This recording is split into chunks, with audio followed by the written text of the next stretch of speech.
వరహమతుల్లాహి బర్కాతుహు. అందరికి నమస్కారం. భారతదేశం అనేది ఎవరి అబ్బ జాగీర్ కాదు. భారతదేశం అనేది ప్రతి భారతీయుడిది. భారతదేశంలో రాజరికం లేదు. భారతదేశంలో ప్రజాస్వామ్యం ఉంది. ప్రజాస్వామ్యం అంటే ప్రజల చేత ప్రజల కొరకు ప్రత్యక్షంగా ఎన్నుకోబడ్డ రాజకీయ వ్యవస్థ ఉంది. ఎవరైతే పాలకులు అక్కడ కూర్చొని ఉన్నారో ఆ పాలకులకు ఎవరు కూడా కొమ్ములు ఉండవు. మేము మా ఓట్లు వేసి మా దేశాన్ని పరిపాలించమని చెప్పి పంపిస్తేనే వాళ్ళు పరిపాలించాలా. మళ్ళీ ఈ ప్రజలు మీకు అవసరం, మీతో మాకు అవసరం లేదనుకుంటే వాళ్ళు మూలలో కూర్చునే పరిస్థితి. అయితే ఏదైతే కేంద్ర ప్రభుత్వం ఉందో, భారతదేశంలో పరిపాలిస్తున్న బీజేపీ ప్రభుత్వం ఏదైతే ఉందో మొత్తం అబద్ధాలు చెప్తూ దేశానికి వెన్నుముక్కలాగున్న యువతను సర్వనాశనం చేసే ప్రయత్నం చేస్తుంది. మనం విన్నాము ఎన్నికల ముందర బీజేపీ వాళ్ళు చేసిన వాగ్దానాలు. విదేశాల్లో ఉన్న నల్లధనాన్ని తీసుకొని వచ్చి ప్రతి పేదోడి అకౌంట్ లో 15 లక్షలు వేస్తామని చెప్పినారు. అదే విధంగా భారతదేశ వ్యాప్తంగా ఉన్న 60 కోట్ల మంది నిరుద్యోగులు ఎవరైతే ఉన్నారో వాళ్లకు ఒక జాబ్ క్యాలెండర్ రిలీజ్ చేసి ప్రతి సంవత్సరం 2 లక్షల మందికి ఉద్యోగాలు ఇస్తామన్నారు. కానీ వాళ్ళకు ఉద్యోగాలు ఇచ్చే పరిస్థితి లేదు. అదే విధంగా ఎవరైతే ఈ నీట్ విద్యార్థులు ఉన్నారో వాళ్ళ పరీక్ష పత్రాలను లీక్ చేసి డబ్బులకు అమ్ముకొని కొన్ని కోట్ల మంది విద్యార్థుల జీవితాలను నాశనం చేసిన ప్రభుత్వం ఏదైనా ప్రపంచంలో ఉందంటే అది బీజేపీ ప్రభుత్వం అని చెప్పి సిగ్గుతో చెప్పాల్సిన అవసరం వస్తుంది.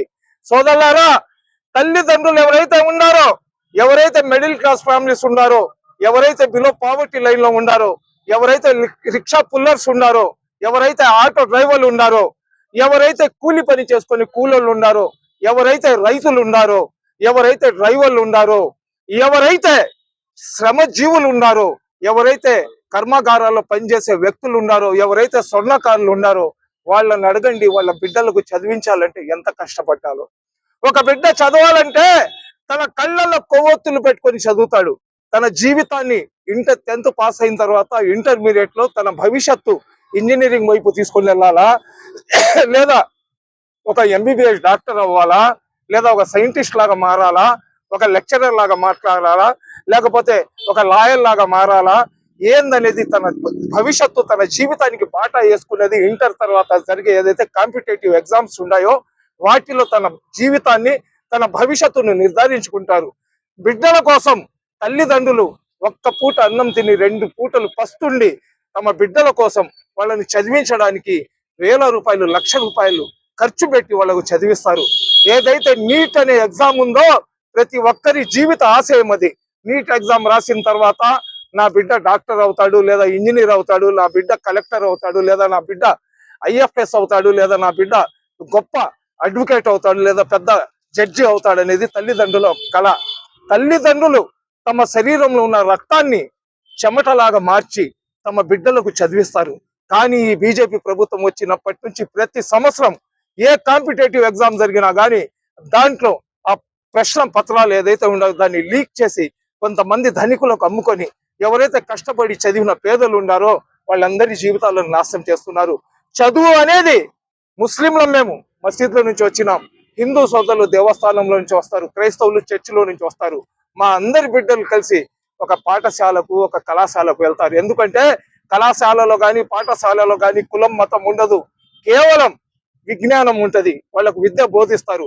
అటువంటి సర్వమతాలకు సమానత్వమైన ఏదైతే దేవాలయాలు లాంటి పాఠశాలలు, కళాశాలలు ఉన్నాయో ఆ కళాశాలల్లో ఆ బిడ్డల భవిష్యత్తును మార్చే ఏదైతే పరీక్షలు జరుగుతాయో దాని పత్రాలను లీక్ చేసి అమ్ముకొని ఈ రోజు దర్జాగా చోరీ ఊపర్సే సీనా జోరీ అన్నట్లు మీరు తప్పు చేశారయ్యా, పరీక్ష పత్రాలు లీక్ అయినాయి, విద్యాశాఖ మంత్రి గారు మీరు రాజీనామా చేయమంటే అడిగిన వాళ్ళని పిచ్చి కుక్కలను కొట్టినట్టు కొడుతున్నారు.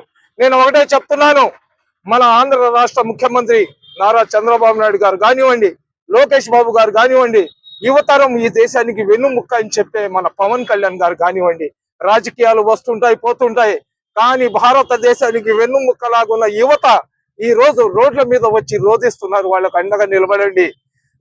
ఎవరైతే యువతకు వ్యతిరేకంగా పోతారో వాళ్ళ పుట్టగతులు కనబడవు. చరిత్ర చూసుకోండి మీరు. యువతరం అనుకుంటే దేశాన్ని తిరగతిప్పే శక్తి యువతరంలో ఉంటది. అదే విధంగా ఏదైతే జంతర్ మంతర్లో మహిళల పట్ల అసభ్యకరంగా ప్రవర్తించడం, వాళ్ళ ప్రైవేట్ పార్ట్స్ మీద పోలీస్ యూనిఫామ్ లో పేర్లు లేకుండా వచ్చి ఎవరో గూండాలు వాళ్ళ ప్రైవేట్ పార్ట్స్ల మీద చేతులు వేయడం, మనం చెప్పడానికి కూడా సిగ్గు వచ్చే ప్రదేశాల్లో లాఠీలతో ఆడవాళ్ళను పొడవడం, అదే విధంగా విద్యార్థుల కాళ్ళు చేతులు ఎరుగొట్టడం, వాళ్ళ తలలు పగలగొట్టడం, ఇవన్నీ చూస్తుంటే నిజంగా కళ్ళల్లో కన్నీళ్లు వస్తున్నాయి. అదే విధంగా ఎవరైతే విద్యార్థులు ఉన్నారో అక్కడ పోలీసులు ఎవరైతే ఉన్నారో వాళ్ళ మీద శాంతియుతంగా ర్యాలీ చేస్తూ మీరు కూడా సహనాన్ని కోల్పోయి పోలీసుల మీద ఏదైతే దాడి మీరు చేసినారో దాన్ని కూడా మేము తీవ్రంగా ఖండిస్తున్నాం. నేను ఒకటే చెప్తున్నా, గతంలో ఏదైతే హిందువుల మీద అరాచకాలు జరిగినప్పుడు బంగ్లాదేశ్ లో దానికి వ్యతిరేకంగా మా ముస్లిం సోదరులందరం కూడా మేము దానికి నిరసన తెలియజేసినాం. అదే విధంగా పెహల్గామ్ లో దాడి జరిగినప్పుడు రెండు రాష్ట్రాల్లో ఎవ్వరు కూడా ముస్లింలు బయటికి రాలేదు. మొట్టమొదటిగా ఈ జెండా వీధి కోటమిట ప్రాంతంలో నుంచి మేమందరం కూడా భారతదేశానికి సపోర్ట్ గా నరేంద్ర మోడీ గారికి అండగా నిలబడి పాకిస్తాన్ ముష్కరులను తరిమి కొట్టండి, పాకిస్తాన్ లో దూరి వాళ్ళని హతమార్చండి అని చెప్పి నినాదం చేసింది మేమే. తప్పు చేస్తే ఖచ్చితంగా నిలదీస్తాం, మంచి పని చేస్తే ఖచ్చితంగా పొగడతాం.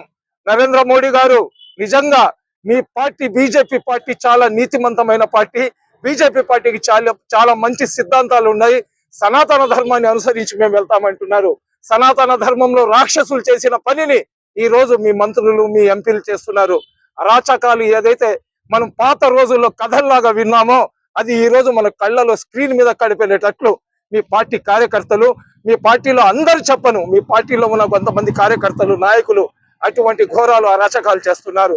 ఒక్కటి గుర్తు పెట్టుకోండి, ఎవరైతే యువతకు ద్రోహం చేస్తారో, ఎవరైతే మిడిల్ క్లాస్ ఫ్యామిలీస్ కి అన్యాయం చేస్తారో, ఎవరైతే పేదలు తమ బిడ్డకు ఒక ఉన్నతమైన స్థానంలో చూడాలనుకుంటారో అటువంటి వాళ్ళ బిడ్డలు ఈ రోజు దాదాపు 24 మంది ప్రాణాలు కోల్పోయినారు. ఆ రోజు పహల్గామ్ లో దాడి జరిగినప్పుడు భారతదేశం మొత్తం విదేశాల నుంచి పాకిస్తాన్ కుక్కలు ఇక్కడికి వచ్చి మా మనుషులను చంపినారని చెప్పినారు. ఈ రోజు ఈ దేశంలో ఉన్న పంది కుక్కలు పేపర్లు లీక్ చేసి పంది కుక్కలాగా బ్రతుకుతూ 24 మంది పసిబిడ్డల ప్రాణాలను పోయేటట్లు చేసినారు. వాళ్ళ మీద చర్య తీసుకోరా?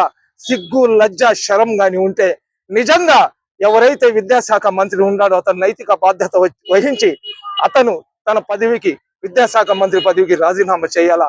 గతంలో లక్ష్మణ్ అని చెప్పి ఒక అతను బీజేపీ పార్టీకి జాతీయ అధ్యక్షుడిలాగా ఉండాడు. ₹1,00,000 అతను ఎవరో దగ్గర అవినీతి చేసి డబ్బులు తీసుకున్నాడంటే నైతిక బాధ్యత వహించి ఒక దళితుడైనా గాని అతను జాతీయ బీజేపీ పార్టీ అధ్యక్ష పదవికి రాజీనామా చేశాడు. అతనికైనా చూసి సిగ్గు తెచ్చుకోమని చెప్పి నేను చెప్తున్నా.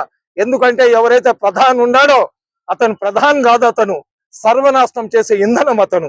అటువంటి వెధవలకు బుద్ధి రావాలంటే ఖచ్చితంగా ప్రతి ఒక్కరు కూడా ఎవరైతే వాళ్ళు ఢిల్లీలో ఎవరైతే మా గురించి పోరాటం చేస్తున్నారో వాళ్ళు వాళ్ళ సొంత ఆస్తుల కోసమో వాళ్ళ కోసం కాదు, భారతదేశ వ్యాప్తంగా జరిగిన నీట్ పరీక్షల్లో ప్రతి ఒక్కరు అన్యాయం అయిపోయారు కాబట్టి అందరి తరఫున వాళ్ళు పోరాటం చేస్తున్నారు.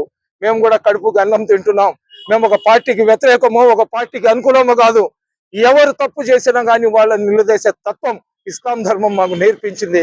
ఖచ్చితంగా భారతదేశంలో ఉన్న ప్రతి పౌరుడు, భారతదేశంలో ఉన్న ప్రతి మనిషి, మానవత్వం ఉన్న ప్రతి వ్యక్తి ఎవరైతే ఈ నీట్ పరీక్షల కోసం భారతదేశ వ్యాప్తంగా ఉన్న బిడ్డల భవిష్యత్తు కోసం పోరాటం చేస్తున్నారో ఆ పోరాటంలో మేమందరం కూడా అండగా ఉంటామని తెలియజేసుకుంటున్నా. అదే విధంగా ఎప్పుడు దాకైతే విద్యాశాఖ మంత్రి రాజీనామా చెయ్యరో అతను అప్పటిదాకా మా పోరాటాన్ని కొనసాగిస్తూ ఎవరైతే అక్కడ ఒక పార్టీకో ఒక సంస్థకు సంబంధించిన వ్యక్తులు కాదు, అందరూ కూడా అక్కడ పోరాటం చేస్తున్నారు. వాళ్ళందరికీ మా సానుభూతి తెలియజేస్తాం. అవసరం పడితే మా ముస్లిం సమాజం మొత్తం రోడ్డు మీదకి వచ్చి నిరసనలు, ఆమరణ నిరాదీక్షలు చేయడానికి కూడా మేము సిద్ధంగా ఉన్నామని చెప్పి తెలియజేసుకుంటున్నాం. అస్సలాము అలైకుం. नहीं चलेगी, नहीं चलेगी, नहीं चलेगी, नहीं चलेगी, नहीं चलेगी, नहीं चलेगी। मोदी तेरी तानाशाही।